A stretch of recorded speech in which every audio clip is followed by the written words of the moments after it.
आशा करता हूं आप सब बहुत अच्छे होंगे। मेरा नाम है सिद्धांत अग्निहोत्री। स्टडी ग्लोस पे आपका बहुत बहुत स्वागत है। फिस्कल डेफिसिट 120% एनुअल टारगेट से ऊपर चला गया है। और दोस्तों अभी फरवरी में 1 फरवरी 2021 में 145% ऊपर चला गया था। 12 लाख करोड़ का फिस्कल डेफिसिट बढ़ गया था। Will you believe it? मतलब हमारा डेफिसिट जो है वो बढ़ता जा रहा है। तो भाई फिस्कल डेफिसिट होता क्या है?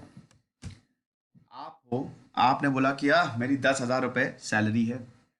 नहीं, 1 लाख रुपए सैलरी कर दे। नहीं यार, 1 लाख बहुत हो गया, चलो 20,000 कर देते हैं। 20,000 सैलरी है और 20,000 आपका रेवेन्यू है। आप 20,000 रुपये कमा रहे हो और आपका एक्सपेंडिचर कितना है?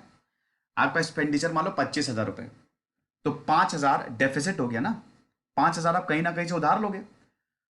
तो सरकार की इनकम में अगर कमाई नीचे गई, shortfall in the government incomes with its spending, वही जैसे आप अगर कमाई नीचे जाती जा रही, स्पेंडिंग ज्यादा है, तो वो डेफिसिट हो गया। और सरकार की बात है तो वो फिस्कल डेफिसिट हो गया। तो अगर सरकार डिस्क्राइब करते फिस्कल डेफिसिट को कि जो टोटल डिस्पर्समेंट होते हैं from the consolidated fund of India, ये कौन सा फंड है?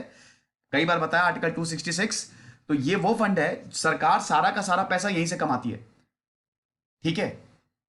तो जो टोटल डिस्पर्समेंट होता है, इसमें रीपेमेंट नहीं आता है, total receipt over total receipt to the fund financial year में, वही फिस्कल डेफिसिट होता है। फॉर्मूले से आप समझ जाएंगे। फॉर्मूला फिस्कल डेफिसिट का क्या होता है? टोटल एक्सपेंडिचर ऑफ द सरकार, मतलब सरकार कितना पैसा कमा रही है। अब सरकार जो पैसा कमाएगी कैपिटल लगा के, कैपिटल, और जो रेवेन्यू उसके पास आ रहा है, तो total expenditure capital plus revenue.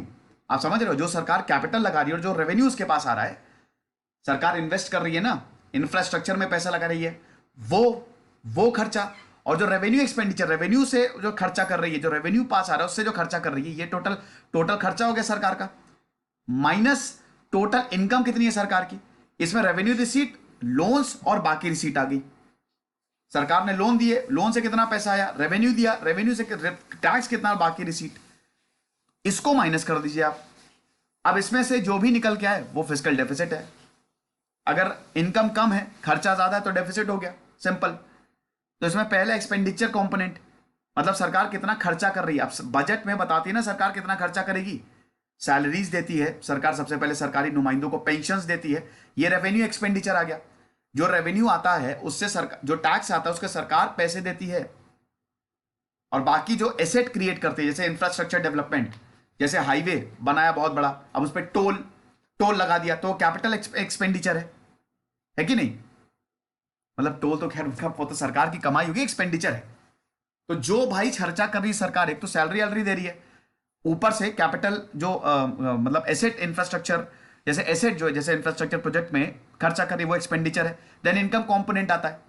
Income मतलब भाई दो तरीके से, एक तो जो टैक्स रेवेन्यू जनरेट करेंगे, और एक जो नॉन टैक्स वेरिएबल्स हैं वो रेवेन्यू जनरेट करेंगे। टैक्स में कौन? Custom duty, GST, income tax.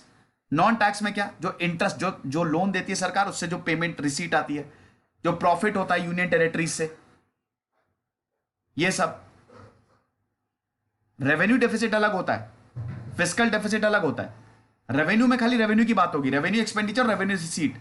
Fiscal में ये सारी चीजें आ जाती हैं। तो सरकार फिस्कल डेफिसिट कैसे करती है भाई? क्या करोगे? आप उधार लोगे ना। अगर आपके घर में डेफिसिट है तो आप उधार लोगे कहीं से। तो सरकार जो है वो उधार लेती है, ये चीज है। बैंक से उधार लेगी, वही पेपर्स निकालेगी, बाहर से भी उधार ले सकती है। हाई फिजिकल डेफिसिट ठीक भी हो सकता है अगर मनी जो है वो हाईवेज, रोड, पोर्ट्स, एयरपोर्ट, अगर मनी डेवलपमेंट में जा रहा है तो ठीक है भाई, फिर डेफिसिट होगा सरकार। मतलब इसमें ये लॉन्ग टर्म इन्वेस्टमेंट, जैसे जैसे मान लो आपने 1 करोड़ का घर ले लिया, अब आपकी कमाई इतनी नहीं है, लेकिन आप ठीक है दे सकते हो, तो अब वो आप डेफिसिट में हो, बट वो तो आपका इन्वेस्टमेंट बहुत बढ़िया है ना एक तरीके से। वो जो इन्वेस्ट आप कर रहे हो वो काफी बढ़िया है, वो आपको काफी ज्यादा पैसा देगा बाद में। तो डेवलप हो रहे हो आप। अब अगर देश डेवलप होगा तो इन्वेस्टमेंट आएगा, और बाद में इसी इन्वेस्टमेंट से पैसा चुका दिया जाएगा, सिंपल। जॉब क्रिएशन होती है, इंप्लॉयमेंट होता है। कई बार हाई फिजिकल डेफिसिट अच्छा भी माना जाता है, लेकिन अगर वो डेवलपमेंट में हो तो हमारे यहाँ जो फिजिकल डेफिसिट है वो डेवलपमेंट में नहीं जाता है। तो ये चीज है।